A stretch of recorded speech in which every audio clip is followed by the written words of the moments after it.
اور اس جنگ میں بھی کافی لوگ نقصان اٹھاتے ہیں، اپنی جان سے ہاتھ دھو بیٹھتے ہیں۔ اگر ہم اس کے محرکات دیکھیں تو جو مین ہمیں ریزن نظر آئے گی وہ کشمیر کوز ہی نظر آئے گا۔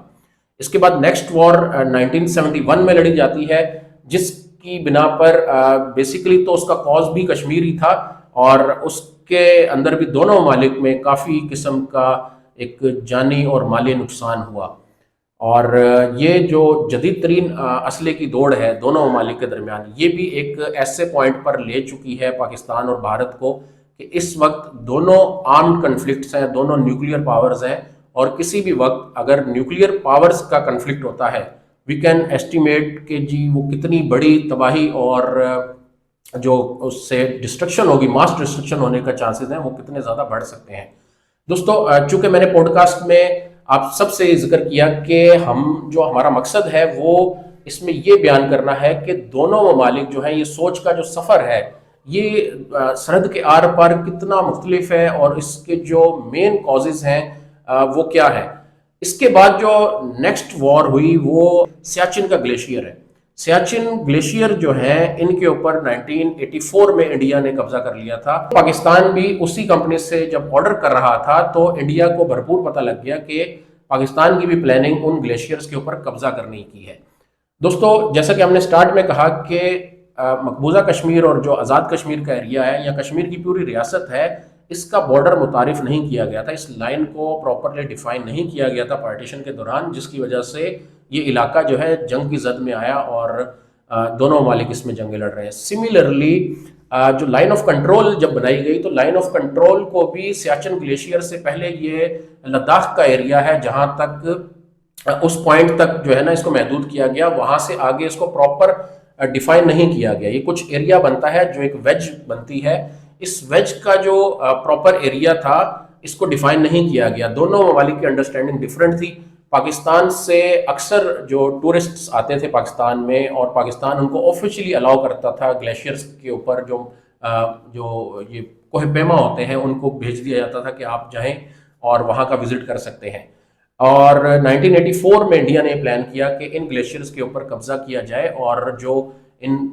پورا جو کچھ 73 اور 41 یا 45 مائلز کا پورا ایریا بنتا ہے، جس کے اوپر انڈیا نے پراپرلی قبضہ کر لیا تھا 1984 میں۔ پاکستان کو جب یہ معلوم ہوا تو پاکستان نے اس سے 4 دن کے بعد واپس ریٹیلیٹ کیا، اور یہ بیٹل کہلاتی ہے جو highest battle field in the world کہلاتی ہے، سیاچن کے مقام پر لڑی گئی۔ اس کے بعد اگر ہم ریسنٹ وارز کی اگر آپ سے ہم ڈسکس کریں، شیئر کریں، تو سب سے زیادہ جو ریسنٹ وار ہے وہ 1999 کی کارگل وار کہلاتی ہے۔ کارگل وار کے اوپر دونوں ممالک کی مختلف آراء موجود ہیں۔ پاکستان نے یہ سٹارٹ کیا تھا بقول انڈیا کے، اور پاکستان کا موقف بالکل ڈیفرنٹ ہے، انڈیا کے موقف سے قطعی ڈیفرنٹ ہے۔ پاکستان کا یہ کہنا تھا کہ جو یہ وار تھی یہ مجاہدین جو تھے یہ ان لوگوں نے لڑی تھی، اور دوسری جو مین اس کی ریزن تھی یہاں سے مجاہدین کے جانے کی، اس کی جو بڑی ریزن تھی وہ یہ تھی کہ انڈیا کی جانب سے وہاں پر لائن آف کنٹرول کے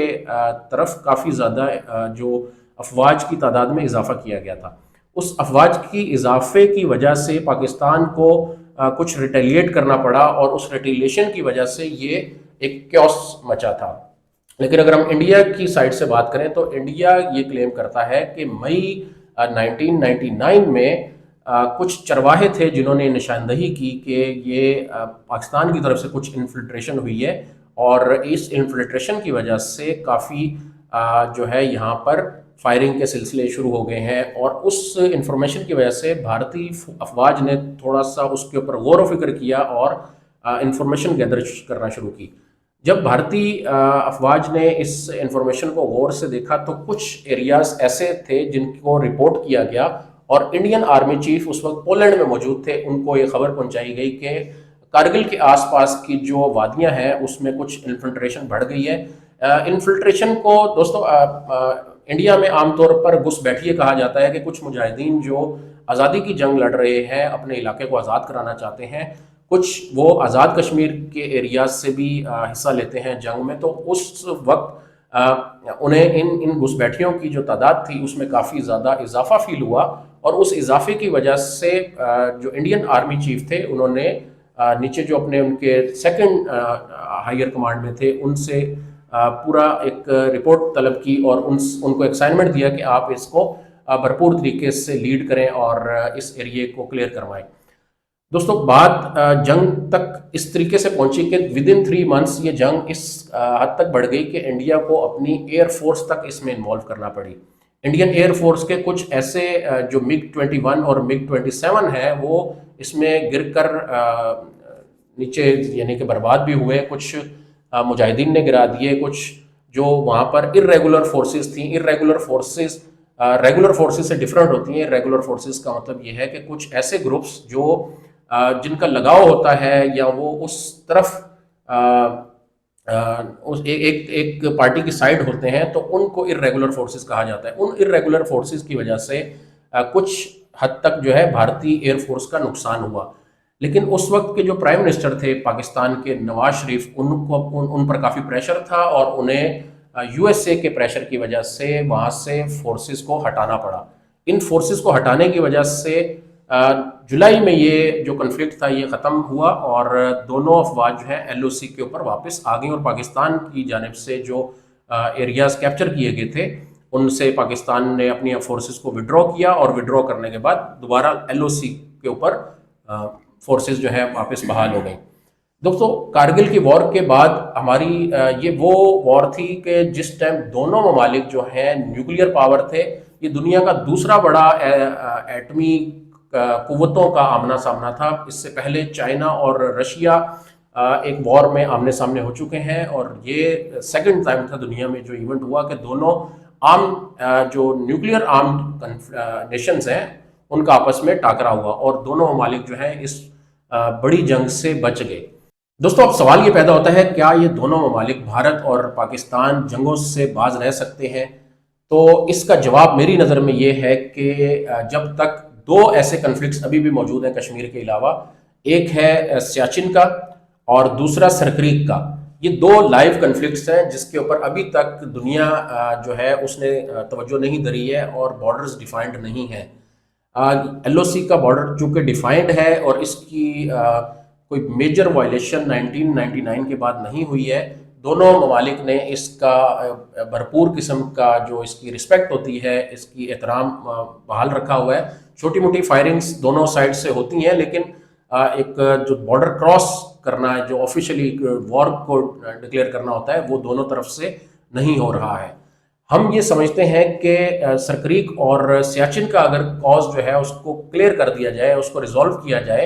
اور ادھر بھی بارڈرز کو ڈیفائن کر لیا جائے، تو دونوں ممالک کے درمیان جو میجر کنفلکٹس جسے کہتے ہیں وہ